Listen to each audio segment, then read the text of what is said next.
नमस्कार, IND Bantu one में आपका स्वागत है। मैं हूं आपके साथ नवीन पुरोहित और आज हमारे साथ इस स्टूडियो में चर्चा करने के लिए मौजूद हैं राम खेलावन पटेल जी। राज्य मंत्री हैं, पिछड़ा वर्ग एवं अल्पसंख्यक कल्याण का स्वतंत्र प्रभार है उनके पास। विमुक्त घुमक्कड़ एवं अर्ध घुमक्कड़ जनजाति कल्याण विभाग का भी स्वतंत्र प्रभार उनके पास है। पंचायत और ग्रामीण विकास बतौर राज्य मंत्री आप मध्य प्रदेश शासन की सरकार में, मध्य प्रदेश शासन में अपना एक महत्वपूर्ण योगदान रखते हैं। आज हमारे साथ चर्चा करने के लिए स्टूडियो में है। सर, आपका बहुत बहुत स्वागत है। धन्यवाद। सर, जिस प्रकार से भारतीय जनता पार्टी की जो मूल अवधारणा है कि अंतिम छोर के व्यक्ति का उदय करना है, आपके पास चुनौती बड़ी है क्योंकि आपके पास जो ये विमुक्त घुमक्कड़ एवं अर्ध घुमक्कड़ जनजातियों के कल्याण का जो विभाग है, एक तो इनको चिन्हित करना, चूँकि ये विस्थापित होते रहते हैं एक जगह से दूसरी जगह, उनको सुविधाओं का लाभ पहुंचाना, उन्हें समाज की मुख्य धारा में जोड़ना बड़ी चुनौती है। कैसे अंजाम दिया जा रहा है? निश्चित रूप से चुनौती बड़ी है, पर भारतीय जनता पार्टी की सरकार है, हमारे प्रदेश के यशस्वी मुख्यमंत्री शिवराज सिंह जी हैं और जो भारतीय जनता पार्टी के पुरोधा थे पंडित दीनदयाल जी उपाध्याय, उनका सोच था, उनका सपना था, उनका अंतिम लक्ष्य था कि हम अंतिम छोर में बैठे व्यक्ति को सबसे पहले लाभ देने का काम करेंगे। और वैसे तो भारतीय जनता पार्टी सर्वहारा वर्ग के लिए काम करती है, पर प्राथमिकता अंतिम छोर में बैठे प्रथम व्यक्ति को अंतिम छोर में बैठे व्यक्ति को सबसे पहले लाभ दिलाने का काम करना है जी। अभी हमारे प्रदेश के यशस्वी मुख्यमंत्री जी ने विमुक्त घुमक्कड़ अर्ध घुमक्कड़ वर्ग की पंचायत सीएम हाउस में बुलाई थी जी। और बहुत सारी मांगे हमारे विमुक्त घुमक्कड़ अर्ध घुमक्कड़ के जो लगभग 29 जिलों में जहाँ ज़्यादा संख्या है, सिर्फ 52 जिलों से लोग आए थे और जो उनकी मांगे थी लगभग माननीय मुख्यमंत्री जी ने उनकी सभी मांगे क्रमशः पूरी करने का काम किया है।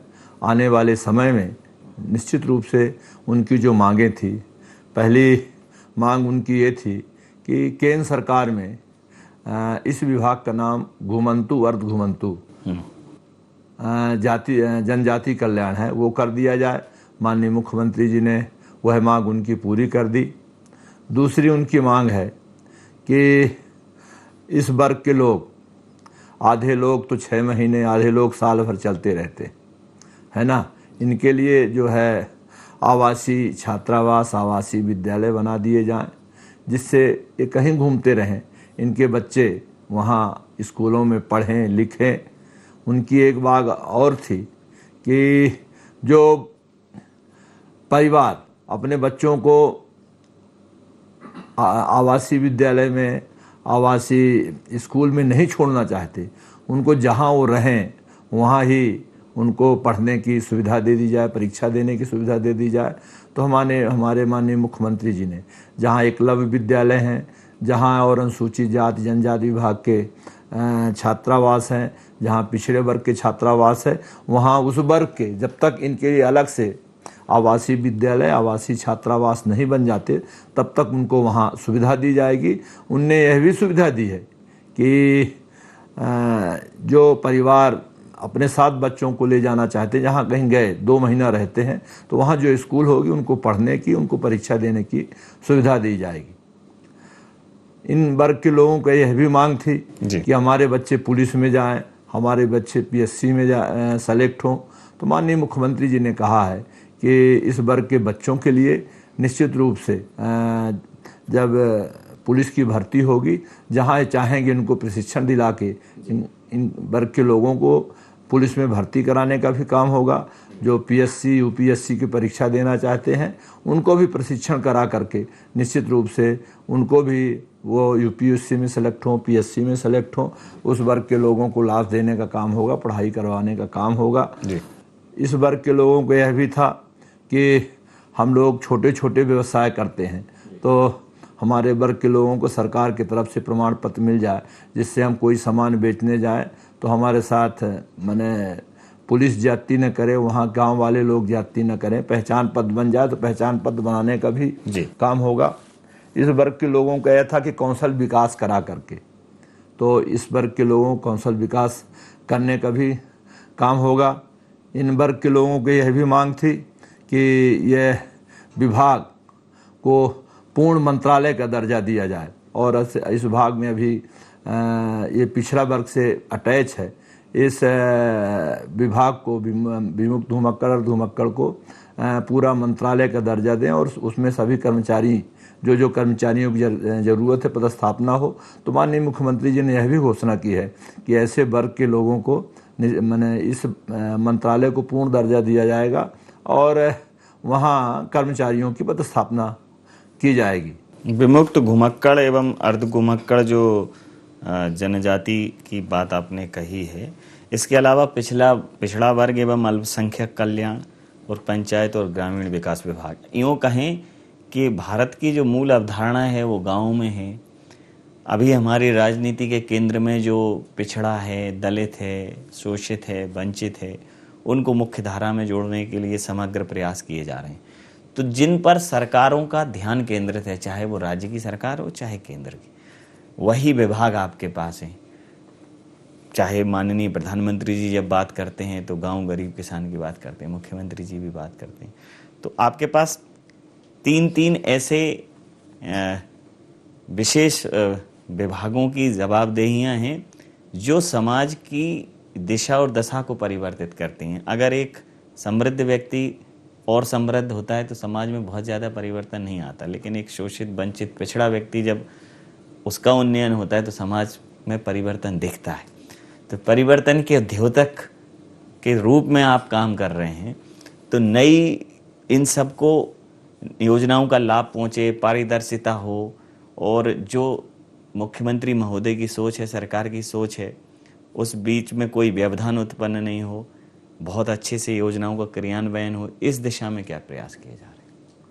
निश्चित रूप से प्रदेश में भारतीय जनता पार्टी की सरकार, मैंने कहा ना, देश में भी भारतीय जनता पार्टी की सरकार है, प्रदेश में भारतीय जनता पार्टी की सरकार है।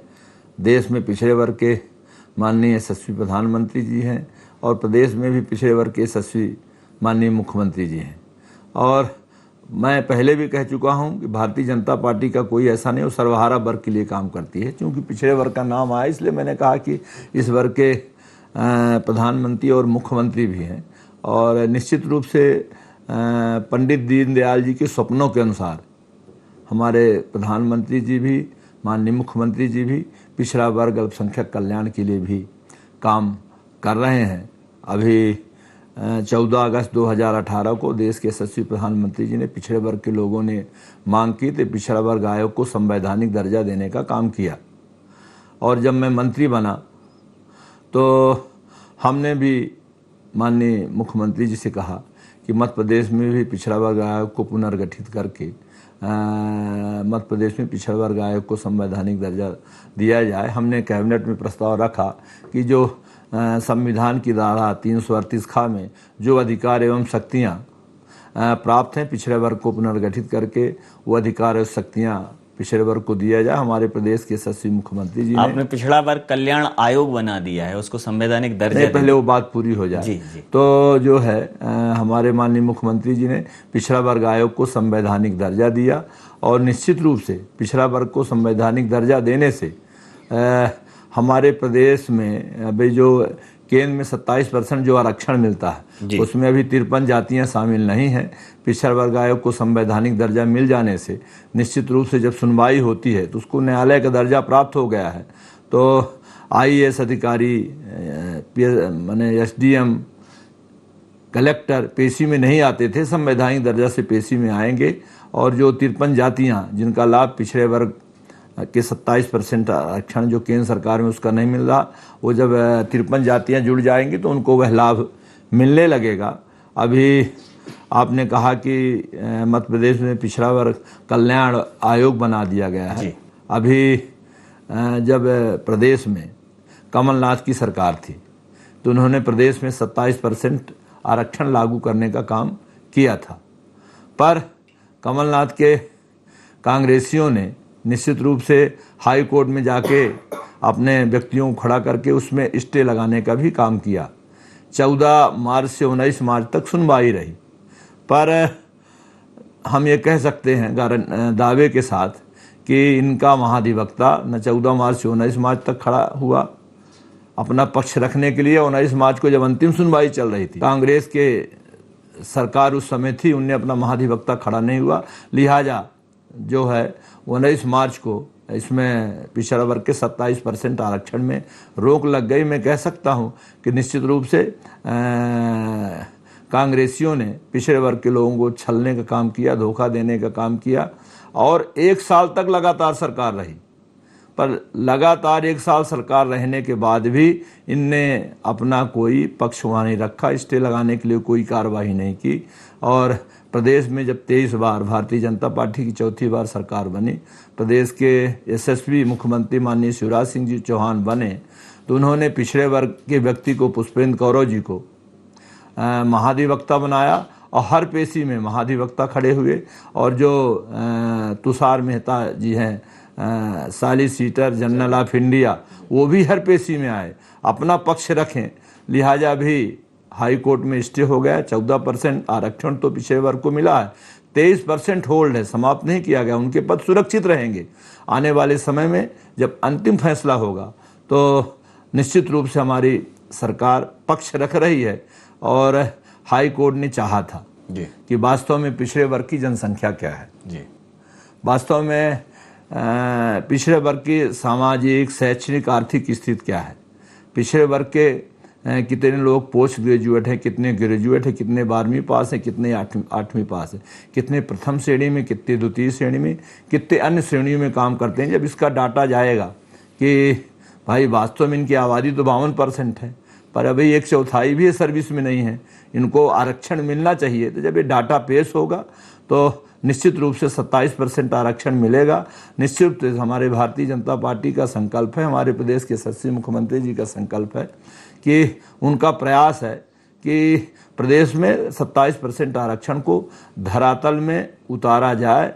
वैसे अभी भी हाई कोर्ट ने आपके पीजी में, नीट में और स्कूल शिक्षा विभाग में आरक्षण पर रोक लगाई है, बाकी विभागों में आरक्षण में रोक नहीं लगाई है। तो हमारे प्रदेश के यशस्वी मुख्यमंत्री जी ने कहा है मध्य प्रदेश में जहां हाई कोर्ट की रोक है उसको छोड़कर बाकी सब पर 27% आरक्षण देने का काम होगा। जी, अब जैसे इस बार आप एक अभियान चला रहे हैं माननीय प्रधानमंत्री जी के जन्म दिवस पर, सेवा ही समर्पण, एक पूरा माह प्रधानमंत्री जी के जन्मदिन का उत्सव मनाया जा रहा है। तो मैं ये जानना चाहता हूँ कि ये जो सेवा ही समर्पण अभियान है, ये भारतीय जनता पार्टी के जो कार्यकर्ता हैं प्राण प्राण से इसमें जुटे हैं।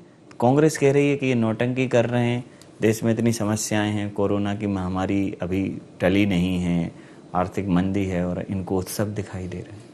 हमारे प्रदेश के यशस्वी मुख्यमंत्री जी 17 सितंबर से 7 अक्टूबर तक, जी, जो 7 अक्टूबर को हमारे जो देश के इस समय यशस्वी प्रधानमंत्री जी हैं, 7 अक्टूबर 2001 को उन्होंने मुख्यमंत्री के रूप में शपथ लिया था। 7 अक्टूबर को उनको 20 साल पूरा हो रहा है। उस पर माननीय मुख्यमंत्री जी जन कल्याण और सुराज अभियान चला रहे हैं, जो 17 अक्टूबर से 7 अक्टूबर से चलेगा। और हमारे प्रदेश के यशस्वी भारतीय जनता पार्टी के अध्यक्ष सेवा ही समर्पण है। हमारे मुख्यमंत्री जी भी अलग कार्यक्रम चला रहे हैं, संगठन भी अगर अलग कार्यक्रम चला रहे हैं, दोनों मिलकर साझा कार्यक्रम भी चलते हैं। और निश्चित रूप से 17 सितंबर से और 7 अक्टूबर तक अलग अलग विभागों के निश्चित रूप से जनता जनार्दन के लाभ पहुंचाने वाले काम चल रहे हैं। जैसे 17 अक्टूबर को अंकुर अभियान चला, जिसमें हर जिले में 71,000 पौधे लगाए गए जी। और 18 अगस्त को उज्ज्वला योजना के तहत पूरे प्रदेश में लगभग 1 करोड़ टारगेट है उज्ज्वला गैस के तहत बहनों को गैस एवं चूल्हा देने का, वह अभियान चलाया गया। इसी तरह निरंतर अलग विभागों के 7 अक्टूबर तक ऐसे कार्यक्रम चलेंगे। भारतीय जनता पार्टी की सरकार पर एक आरोप कांग्रेस लगा रही है कि महंगाई, कमर तोड़ महंगाई कर दी है। डीजल, पेट्रोल, रसोई गैस सबके दाम आसमान छू रहे हैं, खाद्य पदार्थों के दाम आसमान छू रहे हैं। जनता पर पैसा है नहीं, बचत है नहीं, इसको लेकर वो धरने प्रदर्शन कर रही है, आंदोलन कर रही है, क्या कहें? देखिए, कांग्रेस का तो ये हाल है कि खिसियानी बिल्ली खंभा नोचे, है ना। उनने देश में 55 साल रहा तो गरीबी हटाओ का नारा दिया, कभी गरीबी हटी नहीं। इनने कभी रोटी के नाम पर, कभी कपड़े के नाम पर, कभी मकान के नाम पर वोट लिए। न इनने रोटी दी, न इनने कपड़ा दिया, न इनने मकान दिया। आज हम कह सकते हैं कि हमारे देश के यशस्वी प्रधानमंत्री जी लगभग 2 करोड़ लोगों का पक्का मकान खड़ा कर दिए हैं। और उनका प्रण है ना, उनकी प्रतिज्ञा है, उनका संकल्प है कि आने वाले 2022 से 2024 तक देश में एक भी कच्चा मकान नहीं रहेगा, सबके पक्के मकान बन के तैयार होंगे। मैं अमरपाटन विधानसभा का हूँ, हमारे यहाँ एक नगर परिषद है, वहाँ अभी लगभग 2000 मकान बन गए एक नगर परिषद में, और अभी और 2300 मकान बन की स्वीकृत हो रही है। मैंने एक नगर परिषद में 4300 पक्के मकान, जिनको 2.5 लाख रुपए मिलेगा। यह काम भारतीय जनता पार्टी कर रही है। और कांग्रेस ने कभी ऐसा नहीं किया, कभी परिवार के नाम पर कोई प्लान लाए पर कभी उनको पूरा नहीं किया। पर हमारे पहले श्रद्धेय पंडित अटल बिहारी वाजपेयी रहे, तो उन्होंने अपने नाम से प्रधानमंत्री अटल बिहारी सड़क योजना नहीं बनाई, उन्होंने प्रधानमंत्री सड़क योजना बनाई। अभी हमारे देश के यशस्वी प्रधानमंत्री जो है वो अपने नाम से भी, या कि अपने दल के जो पुरोधा हैं उनके नाम से भी प्रधानमंत्री आवास का नाम दे सकते थे, पर नहीं, उनने प्रधानमंत्री आवास का नाम प्रधानमंत्री के नाम से दिया, किसी व्यक्ति के नाम से नहीं। तो भारतीय जनता पार्टी की सोच रही है कि राष्ट्रीयता के आधार पर काम करती है। आपके ऊपर एक और आरोप है कि आप धर्म की राजनीति करते हैं, भगवा और हिंदुत्व की राजनीति करते हैं, और धर्म के आधार पर देश को बांटते हैं, वोटों का ध्रुवीकरण करते हैं। समरसता केवल नाम की है, समरसता आपके विचारों में नहीं। ये एकदम 100% कहना गलत है। पार्टी का तो हमेशा सोच है, हमेशा संकल्प है कि हमेशा माने राष्ट्रीय भावनाओं से ओतप्रोत होकर यह दल काम करता है ना। और निश्चित रूप से राष्ट्र के हित में जो होता है वही भारतीय जनता पार्टी करती है। जी, कांग्रेस जो है भारतीय जनता पार्टी पर खरीद फरोख्त का आरोप लगाती है और कह रही है कि 2023 में जनता सबक सिखाएगी। मध्य प्रदेश में चौथी बार आपने कैसा भी गुणा भाग लगा के सरकार तो बना ली, लेकिन जनता जब जोड़ घटाना करेगी तो अकल ठिकाने आ जाएगी। बहुत कॉन्फिडेंट है कांग्रेस, बड़ा विश्वास है कि 2023 में वापसी होगी। उपचुनाव में भी अभी उनको इसी तरह विश्वास था कि हम 28 की 2800 सीटें जीतेंगे। फिर भारतीय जनता पार्टी 19 सीट जीती, वो सिर्फ 8 सीट पर उनको मैंने क्या धैर्य रखना पड़ा। और हमारे देश के यशस्वी श्रद्धेय जब प्रधानमंत्री अटल बिहारी वाजपेयी थे तो उनने एक वोट पर अपनी सरकार गिरा दी थी कि हम खरीद फरोख्त नहीं करेंगे, हम प्रजातंत्र की रक्षा करने के लिए देश के प्रधानमंत्री बनना चाहते हैं, खरीद फरोख्त के लिए नहीं। तो आने वाले समय में कभी भारतीय जनता पार्टी खरीद फरोख्त पर विश्वास नहीं करती और 24 घंटे 365 दिन जनता की सेवा करती है और हमेशा जब भी चुनाव हो 24 घंटा चुनाव लड़ने को तैयार रहती है। एक और बड़ा महत्वपूर्ण प्रश्न है, ज्योतिरादित्य सिंधिया जी और उनके समर्थक जब भारतीय जनता पार्टी में आए तो पहले तो उन्होंने कहा कि अभी तो नाक को चने चबाने पड़ेंगे, इनको चबाने पड़ेंगे, इन्हें मौका नहीं मिलेगा। फिर आप लोगों ने उन्हें मौका दिया। फिर ये कहा कांग्रेस ने कि अभी जनता इनको सबक सिखाएगी, अधिकतर लोग जीत कर आ गए। फिर कहा कांग्रेस ने कि इनको उपयुक्त स्थान नहीं मिलेगा, तो आप लोगों ने मंत्री पद दे दिया, संगठनों में उनको जगह दी, संगठन में जगह दी। मालवा में संगठन की एक बड़ी पूरा 3 दिवसीय कार्यक्रम करके आए ज्योतिरादित्य जी, अभी ग्वालियर में कार्यक्रम कर रहे हैं। तो एकदम रचे बसे से नजर आ रहे हैं सिंधिया जी और सिंधिया जी समर्थक।